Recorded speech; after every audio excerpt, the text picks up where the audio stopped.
গো, এইভাবে হাত পা গুটিয়ে বাড়িতে বসে থাকলে হবে? ছেলেটার একটা খোঁজ খবর করো। ওর মামা তো বলছে আমাদের বাড়িতে 6 দিন ছিল, 6 দিন পরে হঠাৎ করে যে কোথায় গায়েব হয়ে গেল, আমি আর দেখতে পাইনি, তাই বলছে। বালা মাতালি গেল কোথা মাংমানি ফেদাম কোটা। এমএলএ সাহেব বাবা ধরে টরে আনেনি তো? গাইবা কি করে জানবে এমএলএ সাহেব এখন ধরিয়ে নিয়েছে না কি করেছে, আমি তো কিছুই জানি না সব। সেই জন্যই তো বলছি একটু খোঁজ করে দেখো গো আশেপাশে। কোথা আশেপাশে খুঁজবো মারা ওকে? আর এমএলএ সাহেবকে গিয়েও যে আমি জিজ্ঞেস করবো সেই হিম্মত আমার নাই। ও যার আগে লোক, আমার ধর থেকে কল্লা আলাদা করে দেবে। হ্যাঁ গো, তাইলে আমার ছেলেটার কি হবে বলো তো? সেটা তো আমারও চিন্তা হচ্ছে। তোমার ছেলে বলে তোমার কি মন খারাপ একা হচ্ছে? আমারও মন খারাপ হচ্ছে। আমার কাছে কথা হচ্ছে যে আমরা মা বাবা বেঁচে আছি, তোরা আমরা দেখে শুনে ভালো জায়গায় বিয়ে দিয়ে দেবো, তোরা এই আজে বাজে মেয়ের সাথে এরকম এমন একটা কাজ করে ফেলি না, কাউকে সমাজে কোনো কথা বলা গেছি না। কি রে বাঙ্কু, ছেলেটার কি কোনো খোঁজ খবর পেলি?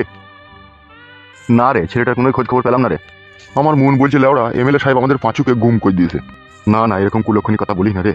এমএলএ সাহেব লোক সুবিধা লয়, তুই জানিস না, বুঝলি তো? আমি জানি ওকে, আমি চিনি ওকে এরকম লোক। তাহলে এখন আমি কি করবো বল? তোর তো অনেক কিছুই করা উচিত, কিন্তু কিছুই তো করতে পারবি না। তুই যে পুলিশকে যে বলবি, পুলিশে তো এমএলএ সাহেবের হাতে। হ্যাঁ, সব ভাড়া কিনে রেখে দিয়েছে জানিস। ছেলেটা যে বেঁচে আছে না মারা গেছে না কোথায় আছে সে কোনোই খবর পাসনি তো? না রে মারা, কোনোই খোঁজ খবর পেয়েছি না আমি। শুধু ওর মামা বলছে এইখানে এসেছিল 6 দিন ছিল, 6 দিন পরে হঠাৎ করে সে গায়েব হয়ে গেল, তাকে আর আমরা দেখতে পাইনি। হঠাৎ করে গায়েব হয়ে গেছে? হঠাৎ করে গায়েব হয়ে যাওয়া মানে তো বিশাল ব্যাপার রে। ওই জন্যই তো তোর বৌদি মারা আবার টেনশন করছে, কাঁদছে। এখন তো কেঞ্জু আর কোনো লাভ হবে না, ওকে যেমন করে হোক খুঁজে বাই করতে হবে ছেলেটাকে। তা কি করে বাই করবো সেটাই তো বুঝতে পারছি না। আমার কাছে একটা কথা শুনবি কি? হ্যাঁ বল। বলছিল ওরা এমএলএ সাহেবের যেসব গোপন গোপন জায়গাগুলো আছে, গোডাউন গুনা, ওইগুলাতে একটু কান লাগিয়ে দেখ দেখেনি কোনো জায়গায় তাকে বেঁধে ফেঁধে রেখেছে নাকি। কি বলছিস এসব? তো এমএলএ সাহেব বেঁধেও রাখবে গোডাউনে? আমার তো মারা সেই রকমই মনে হচ্ছে।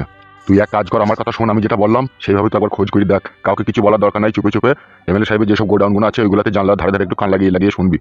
যদি সে ভিতরে ভরা থাকে একবারও তো মাঝে মধ্যে চিৎকার করবে। ঠিকই বলেছিস তুই। হ্যাঁ গো হ্যাঁ, বড় ভাই ঠিকই বলছে। তুমি আর বসে থেকো না, বাড়িতে যাও, তুমি একবার খোঁজ খবর নিয়ে দেখো, যাও।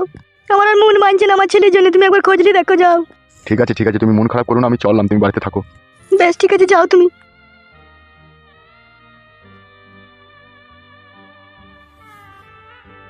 ভগবান, আমার ছেলেটাকে যেন ভালোই ভালোই খুঁজে পাই। পাবে পাবে, অত মন খারাপ করো না। কিরকম কি হয়ে গেল বলো দেখিনি ভাই? শুকনো বিপদ করে বসে থাকলো গো। এখন যা যুগ পড়েছে বৌদি, সবারই ছেলে মেয়ে এখন ওই একই কাজ করছে, কেউ লুকিয়ে করছে কেউ দেখিয়ে করছে। ওইসব টেনশন করার দরকার নাই, ঠিক খুঁজে পেয়ে যাবে। তোমার মুখের কথাই যেন সত্যি হয়।